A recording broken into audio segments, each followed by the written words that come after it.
Oh, all right. It feels like it's been a while. It's been a while. What is up, Internet? I am Taylor. Welcome to my channel, and this is my review of Bunny Mask.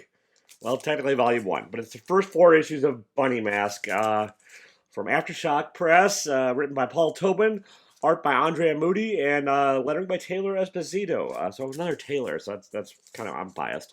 Um, yeah, this book. Oh boy, this is gonna be a rambling, probably somewhat incoherent review, but that's okay because this book is rambling and somewhat incoherent. Yeah, let's get into it. The art is gorgeous and creepy and moody and everything you want in a book. Andre Moody does great work, they've done other books I like The Maniac in New York, painted work, watercolor, I believe, maybe watered on acrylic or gouache or whatever, but it's a watery effect and mildly terrifying. It could be digital even. It could be, yeah, it might be digital. I'm not sure. But the art's all by them. It's inked and painted and everything by Andrea, and it fits the weird ass tone of this book. And this is a weird ass book. Make make no mistakes. Andrea does a great job at the storytelling, and the panel progression is clear, and you usually have a pretty good idea of what's going on in the book as far as the panels go, and as far as that goes. The visual storytelling is clear. And I'm making a distinction when I say the visual storytelling is clear because we'll get into it. Also want to touch on the lettering. The lettering by Taylor Esposito is great. No issues there. They he or she, I'm not sure. The lettering sometimes is reversed out, which I don't always love, where there's a black word balloon with white text, and that can sometimes be a legibility issue. But this is printed on really high quality paper stock, and I didn't have an issue with it. And it's printed at a the lettering is done at a decent enough size where nothing bled out, and you're able to read it. I never had a problem reading the book or understanding the words. And yeah, I'm saying that like that again for a reason. Because when you get into the plot of the book, yeah, I don't know. I have no idea. Uh, there's hints and there's bits and pieces and there's a story, but the story doesn't explain everything. And like, if you want a book that holds your hands and tells you what is actually going on and like gives you all the background info of everything and like lets you know in behind the curtain and the secrets and the Wizard and the Oz and the all that stuff, this is not going to be the book for you. There's times, and I read this twice. And normally when I do a review, I just kind of read the book once, and then I just give my thoughts. But this one required two different readings. I read each issue when they first came out, and then I reread them because I'm also going to be doing, I think, a talk discussion on this book on the Prisca Time Travelers YouTube channel. I will leave a link down below. I'm not sure when that's happening, but it's probably happening right around when this video comes out. I'm double dipping. I just kind of ran out of time to do another trade paperback review this week, honestly. So I'm reading these instead. I'm cheating, people. I'm a cheating McCheater Cheaterson. And that's kind of fine because it's my channel, so tough titty toenails. Yeah, there's definitely an atmosphere to this book. And it's a creepy, like, art film horror kind of atmosphere to it. And that's very effective. The dialogue's actually pretty effective, too. Like, you get this dialogue it seems like fairly realistic, witty banter going on between the characters when they do it, and that is clear. But when it comes to the plot and it comes to the what the heck is actually going on in this world, the author just does not give you information that you're craving. Like you're left wanting more because like you just don't have a great way into this world. Like you really don't.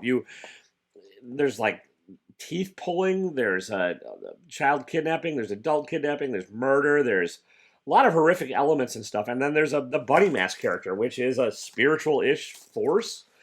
And yeah, we're getting kind of spoilery here, but like I can't spoil everything because I don't know everything. Like this Bunny Mask creature, and it's a creature, probably more so than a female. I mean, it's a female represent. Whatever. Words are hard, people, because this book is hard. The Bunny Mask wants to cleanse the world of sickness or cure the world of sickness, and that usually involves a lot of death and murder and destruction, and sometimes some licking. There's a lot of body licking and stuff, and telling the future through teeth. Um, it's bizarre. There's also a creature called the Snitch in this that basically it sort of infects people's minds where they end up hearing other people's secret shames and wrongs and stuff. So like a couple of the characters in the book hear the snitch talking, and that sort of drives them mad and leads them to do some things, and that kind of gets dealt with in this book, kind of. And so there's the snitch, there's the bunny mask, there's the main character Tyler, who's sort of supposed to be your way in, and like there's an age gap and there's a time gap in here of 14 years at some point. So it jumps from the incidents that take place in the very first book right away to 14 years later, and then a character that might or might not be who she says she is also introduced as later on down the line. There's a lot of confusing parts to this puzzle, and it's not a complete puzzle. They're coming back with another volume of this, which I think will help, but the solicits for that next volume make it sound like it's just going to add to the mystery and not really solve the mystery. And I don't know if I necessarily mind that. Like, this is a tough one for me. It really is. I generally like stories that have a beginning, a middle, and an end, like the Joseph Conrad's, hero's journey. This doesn't necessarily have that. The hero does, or the main character does have some character growth and a little bit of resolution by the end. Poquito. Not a ton. And you're really just kind of left wanting more, and you're left with more questions than answers. And that's not typical that I've found for comic books. I mean, there are some, like, the Watchmen, you're like, if you know the history of the Watchmen, you know it's all referenced, you'll get more out of it. And there's a lot of books like that where you can get more out of a story by having backstory or knowing the references that the book, the books are referencing. That's not what I'm talking about. This book just does not, like I said, it just does not give you all the info you need. It is not in here. And so you're left with a lot more questions than you have answers. The plot's intriguing, the character's intriguing, and it kind of just plays out like an A24 or a foreign horror film where, like, it's not like I mean, there's gore and there's slashing and there's murder, but it doesn't play out like a typical American horror flick where it's just like, okay, the main hero survives at the end and the villain probably will be back in the next one. It's not quite that, because the bunny mask character is not necessarily a villain, not a hero, but you just don't really know what's up. You really don't. And then there's other like B mystery of whether or not this character B mystery, B. That's not intentional. Is who she says she is, or whether or not she is who she even knows she is, or if there's, like, everyone has deep dark secrets in this book for the most part, and not a lot of them are resolved. So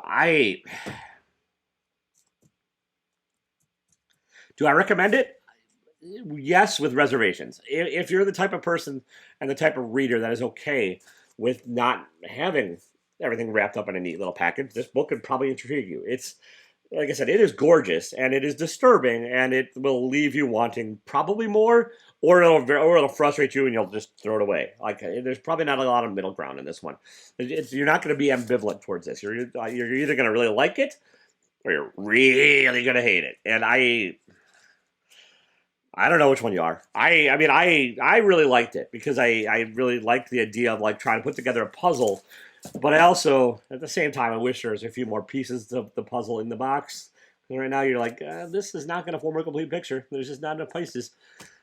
So I'm going to keep reading it. I'm going to keep up with it, because there's, like I said, there's another volume coming, and I will keep going with it.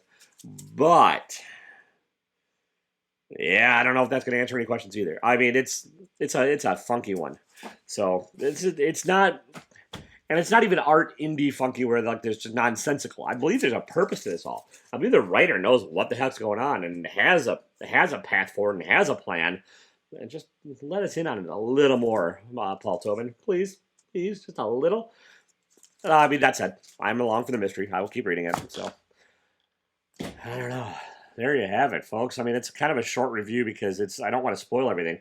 Even though, like I said, I could tell you the entire plot, and you probably wouldn't be spoiled, because it's just kind of, you're like, what in the hell? So, yeah, all right. I'm going to get out of here. Thanks for watching. I appreciate it. Please hit the like, subscribe, notification bell, all that stuff. It really helps.